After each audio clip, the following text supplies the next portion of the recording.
Guys, kakagising ko nga lang, then i-share ko lang sa inyo yung nararamdaman ko about sa dalawa kong manliligaw. First of all, nainis na ako sa kanilang dalawa. Sa totoo lang, nakikisama na lang ako kay Kosuke kasi syempre, baka kasi magtampo siya sa akin, may pinagsamahan naman kaming dalawa, di ba? Gusto ko lang naman kasi di ba nanliligaw silang dalawa? Yung gusto ko lang, ayusin nila. Ayusin nila yung pakikisama nila sa isa't isa.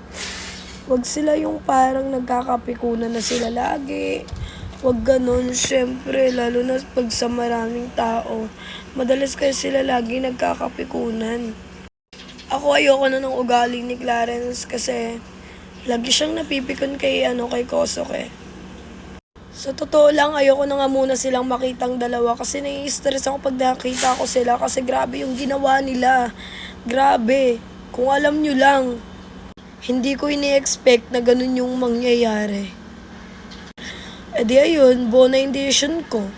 Papatigilin ko na muna yung dalawa manligaw kasi parang di naman sila nakakatulong sa akin eh.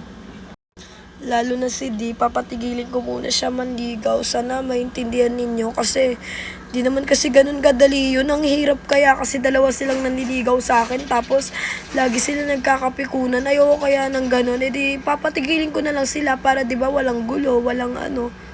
Wala laging eksena na magaganap kahit sobrang dami namin pinagsamahan ni D. Kahit ni Clarence din naman, kahit may pinagsamahan kami, titigil ko na lang. Titiisin ko na lang yung nararamdaman ko.